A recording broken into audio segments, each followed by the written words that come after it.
আসসালামু আলাইকুম সবাইকে। কি অবস্থা সবার, কেমন আছেন সবাই? আশা করি আল্লাহর রহমতে অনেক বেশি ভালো আছেন। আমিও কিন্তু অনেক বেশি ভালো আছি, আলহামদুলিল্লাহ।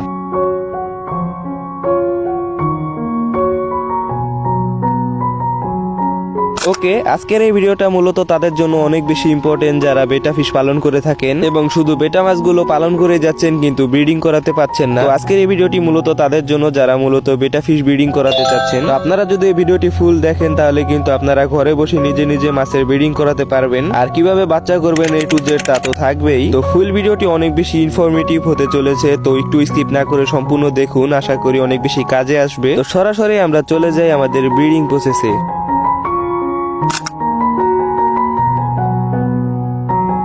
ওকে, আপনাদেরকে বেটা ফিশ ব্রিডিং করানোর আগে যা যা লাগবে তা কিন্তু আপনাদেরকে আমি সুন্দরভাবে একটি একটি করে বলে দিচ্ছি। প্রথমে লাগবে কিন্তু 10 থেকে 15 লিটারের একটি ব্রিডিং ট্যাঙ্ক এবং একটি সুস্থ পুরুষ বেটা ফিশ লাগবে এবং একটি মহিলা বেটা ফিশ। এবং যেহেতু বেটা ফিশ গুলো বাবল নেস্ট তৈরি করে আর বাবল নেস্ট গুলো কিন্তু ভেসে থাকে, যার কারণে এখানে আপনাদের একটি কাপ বা কিছু প্রয়োজন হবে, যেগুলো হচ্ছে ফোম দিয়ে তৈরি করা কাপ, যেমন চায়ের কাপ গুলো রয়েছে ওয়ান টাইম, এগুলো কিন্তু একটি ভাসিয়ে দিতে পারেন ট্যাঙ্কের উপরে, যাতে করে পুরুষ বেটা ফিশটি কিন্তু কাপের সাথে সুন্দরভাবে বাবল নেস্ট তৈরি করতে পারে।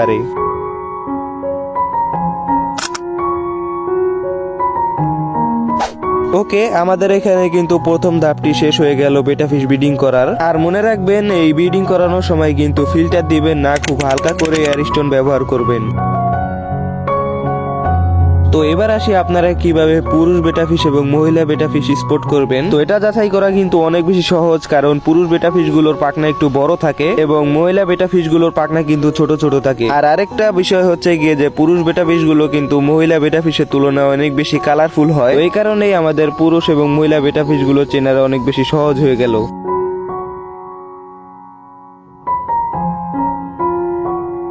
তো এরপর হচ্ছে ব্রিডিং ট্যাঙ্ক সেট। আপনারা যে ট্যাঙ্কটি ব্যবহার করবেন সেই ট্যাঙ্কের পানি দিন মাত্র 4 থেকে 5 ইঞ্চি। আর পানি দেওয়ার পরে কিন্তু সেই ফোম কাপ দিন, যাতে পুরুষ বেটা ফিশ গুলো নেস্ট বানাতে পারে। আর ব্রিডিং ট্যাঙ্কের পানি কিন্তু অবশ্যই ক্লোরিন মুক্ত হতে হবে এবং হিটার দিয়ে তাপমাত্রা 26 থেকে 28 ডিগ্রির মধ্যে রাখুন।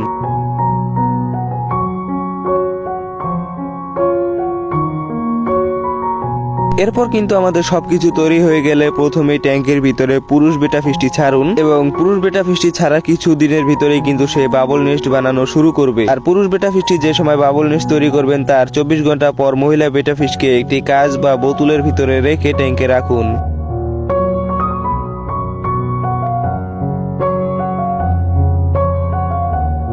এবং অনেকে যারা নতুন তারা ভাবছেন যে মহিলা বেটা ফিশটিকে কেন বোতলের ভিতর রেখে ট্যাঙ্কে রাখবো। আসলে মেল বেটা ফিশ কিন্তু অনেক বেশি অ্যাগ্রেসিভ হয় এবং অন্য মাছগুলোকে দেখলে অনেক বেশি অ্যাটাক করে। তো এই কারণেই কিন্তু মহিলা বেটা ফিশটিকে একটি কাচের ভিতর রাখতে হবে।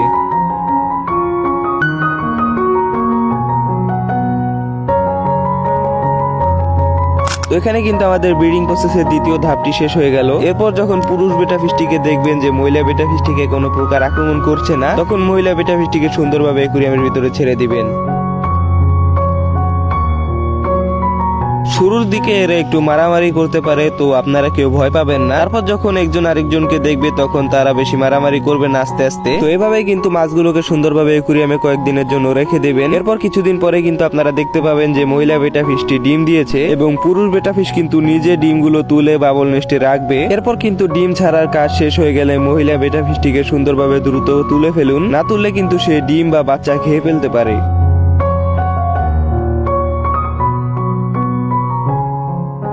এবং ডিমগুলো নেস্টের ভিতর রাখার পর 24 থেকে 36 ঘন্টার ভিতরেই কিন্তু ডিম ফুটে বাচ্চা বের হবে। এই সময় কিন্তু পুরুষ বেটা ফিশটি ট্যাঙ্কে থাকবে এবং বাচ্চাদের দেখাশোনা করবে।